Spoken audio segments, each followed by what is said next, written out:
Hello everyone, welcome to Canteen Cup. My name is Scott. Hope everybody's having a good Sabbath day. We celebrate on Sunday. For those of you that celebrate on Saturday or some other day, I hope your day was as good as mine. Today I wanted to talk about one or two things. Yesterday I did a YouTube on leather crafting and how I made a little axe sheath for my axe, and I'm not a leather crafty guy, but that's going to work for me. Also, I did another project today. I have a pocket knife. It's a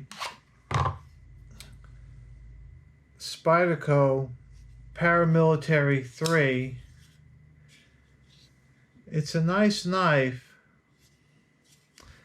and I like it. I like it because for many years I carried a similar knife, a Buck 110 folding hunter. The blade's about the same, and in general they have about the same utility. However, the Spyderco knife is a lot lighter than that Buck 110, probably about half the weight, which when I was a teenager and when I was in the Army, when I carried one, it just it didn't bother me at all. But today I put it on and it feels heavy, especially when you have these knives that are made of lighter materials. The steel is probably better. So I really like the knife. However, what I don't like about it is it's too big to really clip into your pocket. This is a pretty big knife. Let me show you my hand here. That's a pretty big knife. I have a pretty good sized hand, and that's a pretty good sized knife, so I don't like it in my pocket. So yesterday and today I took on the adventure of doing a little more leathercraft work, since I had the stuff out and I felt so inclined. And what I did is I made myself a belt sheath for my Spyderco knife, and it just fits in there. It's not coming out, nice and snug.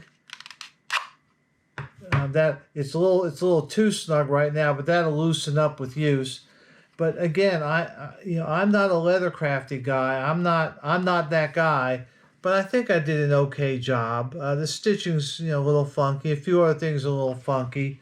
This is my first attempt working at what they call wet forming and just doing this sort of thing in general. And would I sell this to somebody? Probably not. Would I give it away for a gift? Probably not. But for me, it's going to work just fine because, again, I am not a leather crafty guy. I have tools to work leather, and I have tools to make leather repairs, but it's not going to look like it was done in some professional shop. And that's, kind of what I wanted to talk about. Like I said, this was a function follows form, or form follows function. And that is, I think the Paramilitary 2 knife is a great knife. However, I don't like carrying it in my pocket, and rather than pay a whole bunch of money to have somebody make me one of these, I did it myself. And is it okay? Yes, it's okay. Will I be seen in public with it? Yes, I will.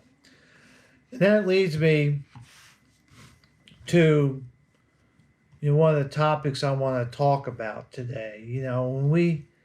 When we talk about preparedness and having food, having water, shooting guns, buying knives, all that stuff, that's good, but that stuff isn't good if you don't have the skills to back it up. In other words, if you have all sorts of food but you don't know how to cook it, is that going to help you?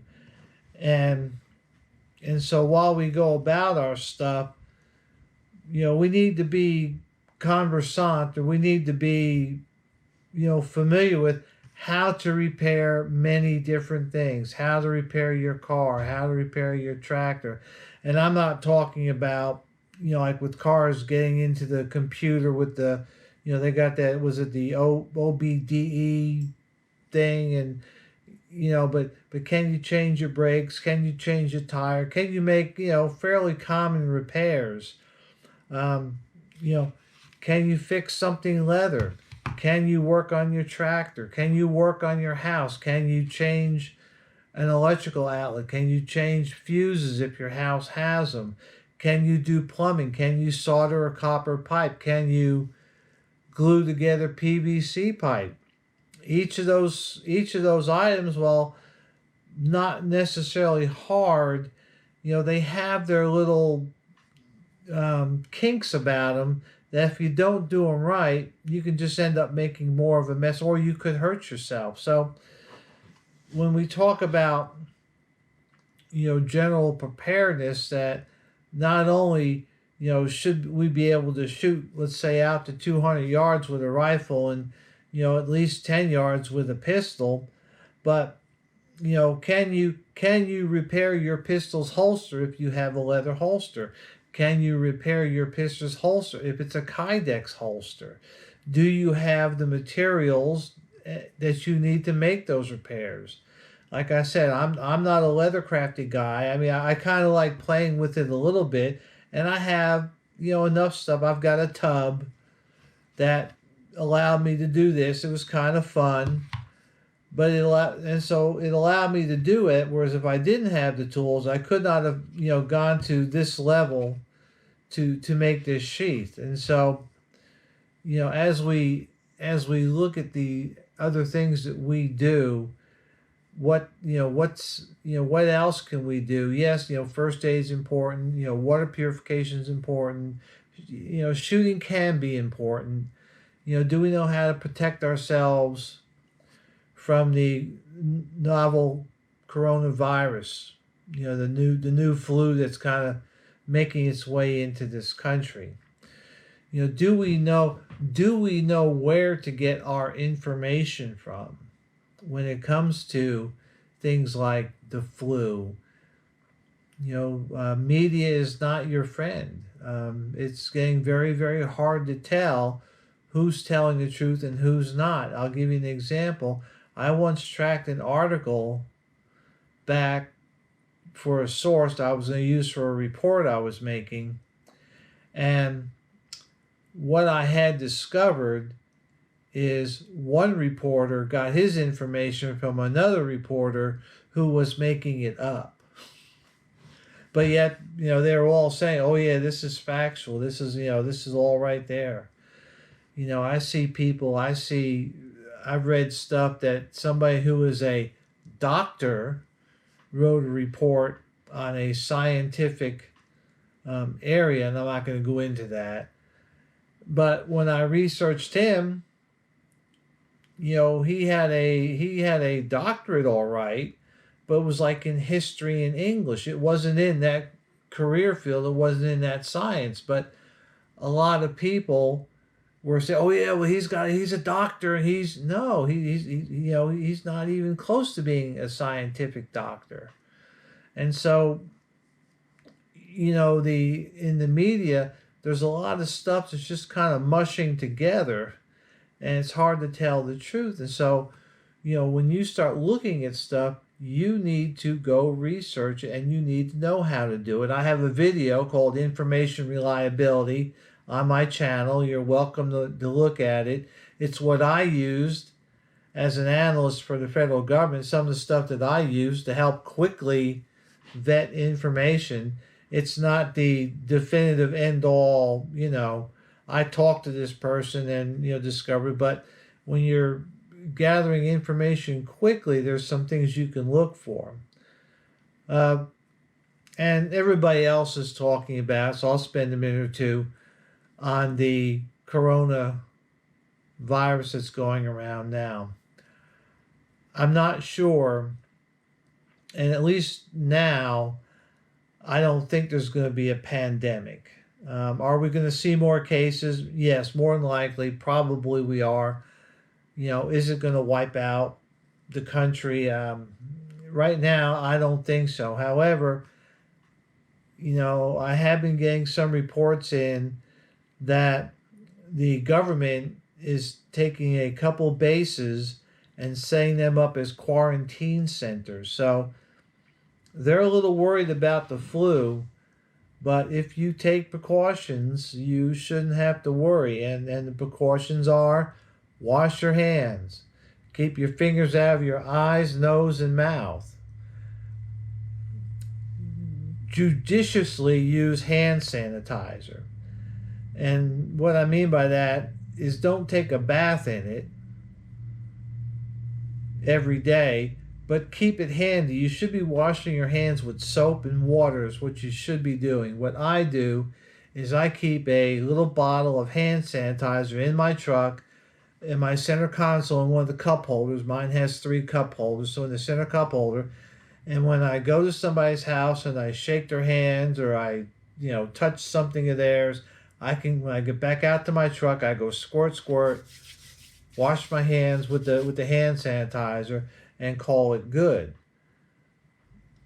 I don't use that as my first line of defense. Like I said, washing my hands and keeping my fingers out of my eyes, nose, and mouth are number one. So you must be prepared to do that. You should have some hand sanitizer for the times that you can't use soap and water to wash your hands.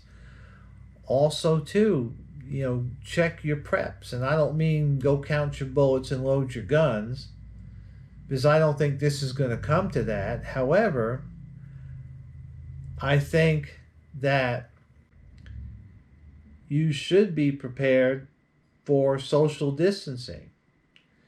You may, especially for those that live in cities, you may have to have a self-imposed quarantine. In other words, if this bug hits your city and it starts spreading in your city, then you need to stay home. And you need to limit your exposure to other people. Are you prepared to do that? I know people that live paycheck to paycheck with their food. They get paid on Friday, Saturday morning they go food shopping, and then they have enough food to last until next Saturday morning. Well, what happens if that paycheck stops? So that's where you should be spending your money, is making sure you have enough food that you can stay in your house for a month or 2 months or even 3 months. Do you have financial reserves to cover at least most of your bills for that amount of time? And that's where the money needs to go. Food and water, and maintaining sanitary conditions. Defense comes later. I don't think. I think if this flu gets bad, I don't think people are going to be talking to anybody, because everybody would be afraid to talk to anybody, because that person may know the other person might have the flu. So everybody's going to stay home and suck it up. I don't think you're going to see a zombie apocalypse. I think you're going to see a lot of scared people staying home and making what they got work as long as they can. And that's a choice that you need to make. Do you have enough food and enough water to last out a quarantine? Now, the quarantine may be self-imposed. The government may come in and say, everybody stay home, and we're going to have the police or maybe the National Guard patrolling the streets to keep everybody at home so the disease doesn't spread. And that would be, a use for the National Guard to support local law enforcement. So, it's not that they're coming to take over the world. It's just that they are trying to keep as much of the population as safe as they can. And that's their job. So, anyhow, I just wanted to share this. This was kind of fun. I like it. I'm going to wear it. I hope you guys, go out there and, try to increase your skills beyond what you already know. Be that jack of all trades and maybe a master of a few. That'll help you. And watch this flu virus. The CDC, the Center for Disease Control, is putting out good information They're not hiding anything. They're giving you the reports of not necessarily who, but how many people and where. And they're, and so if you go to their website, you'll find that stuff out. And just keep, I would not fret over it. I would not worry about it. Like I said, this more than likely will work itself out and then disappear. But you should be at least monitoring it. I mean, for me, once a day maybe I go take a look at stuff like that. So that's all I got. Just wanted to share a little project I did today, and hope everybody is well out there. Make sure you have enough medicines too. Make sure, whatever you use, for the flu, is it NyQuil, Alka-Seltzer, Robitussin, whatever. Make sure you have enough to last you. I'm not saying go out and buy cases of it, but, have enough to at least get you through the worst part of it. That's all I got. Everybody stay safe and stay secure.